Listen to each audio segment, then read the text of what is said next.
लोकप्रिय आज 12 नवंबर खबरों की तरफ बढ़ने से पहले एक नजर सुर्खियों पर। बिहार में बालू खनन को लेकर सुप्रीम कोर्ट से मिली हरी झंडी। छठे चरण की मतगणना के लिए प्रशासनिक तैयारी शुरू। 16 नवंबर को बिहार सरकार कर रही है एक और विशेष अभियान की तैयारी। बिहार में बालू खनन को लेकर सुप्रीम कोर्ट से मिली हरी झंडी।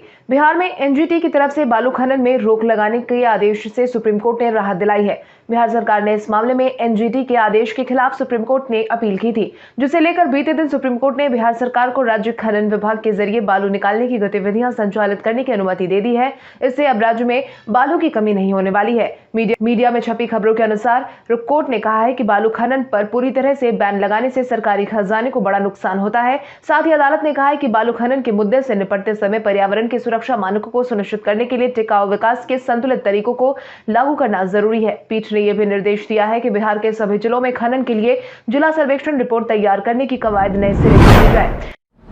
आज बिहारी पहचान में हम बात करेंगे नरसिंह राजपूत की। बिहार के कई युवाओं ने अब तक बिहार का मान बढ़ाने का काम किया है। इसी कड़ी में आज हम एक और युवक की बात करने वाले हैं जिन्होंने कला के क्षेत्र में बिहार का नाम ऊंचा करने का काम किया है। आज हम बात करेंगे नरसिंह राजपूत की। नरसिंह राजपूत का जन्म 22 जनवरी 1970 को बिहार के सासाराम में हुआ था, जो हिंदी सिनेमा के टॉप डिक और हैरी में उनके कामों के लिए जाने जाते हैं।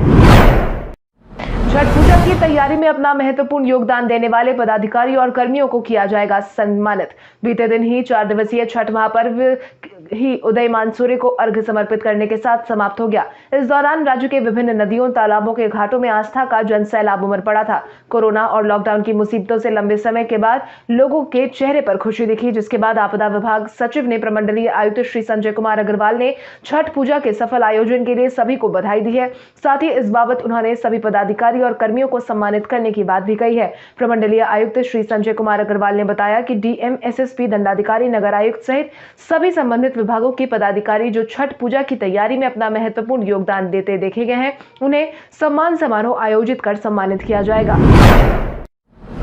छठे चरण की मतगणना के लिए प्रशासनिक तैयारियां शुरू। छठ महापर्व के बाद अब बिहार में पंचायत चुनाव को लेकर तैयारियों को फिर से नए सिरे से शुरू किया जा रहा है, जिसके तहत छठे चरण में 37 जिलों के 57 प्रखंडों में मतगणना 13 और 14 नवंबर को होनी है। मतगणना सुबह 8 बजे से शुरू होगी, जिसको लेकर निर्वाचन आयोग ने सुरक्षा के कड़े इंतजाम किए हुए हैं। मतगणना संबंधी सभी आवश्यक तैयारियां पूरी कर ली गई है। सभी ईवीएम और बैलेट बॉक्स व्रजगृह में कड़ी सुरक्षा में रखे गए हैं। आपकी जानकारी के लिए आपको बता दें, मतगणना के दौरान आसपास के क्षेत्रों में कानून व्यवस्था बनाए रखने और शांतिपूर्ण मतगणना सुनिश्चित करने के लिए पर्याप्त संख्या में दंडाधिकारी, पुलिस अधिकारियों और पुलिस बलों को प्रतिनियुक्त किया गया है।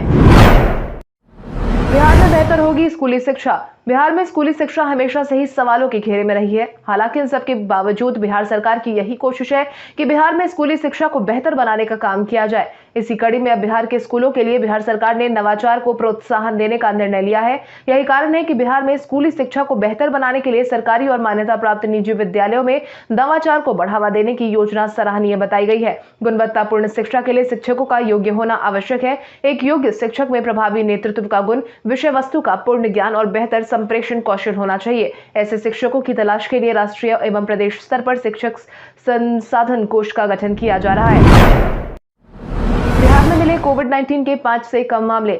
स्वास्थ्य विभाग की तरफ से मिली जानकारी के अनुसार बिहार में बीते दिन के पिछले 24 घंटे में कुल मिलाकर 4 मरीजों की पुष्टि हुई है, जिसके बाद बिहार में एक्टिव मरीजों की संख्या 34 पर पहुंच गई है। इसके साथ ही अगर हम प्रभावित जिलों की बात करें तो मुंगेर में 1 और पटना में 2 मरीजों की पुष्टि हुई है। इसके अलावा बेगूसराय में 1 अन्य मरीज की पुष्टि हुई है। वहीं बीते दिन के पिछले 24 घंटे में कुल मिलाकर 1,22,450 सैंपल की जाँच की गई। वहीं 6 मरीज ठीक होकर घर वापस लौटे हैं। बिहार में बदलेगा मौसम का मिजाज। मौसम विज्ञान केंद्र पटना के वैज्ञानिकों के मुताबिक बिहार में 2 दिनों बाद हवा के रुख में परिवर्तन के आसार है।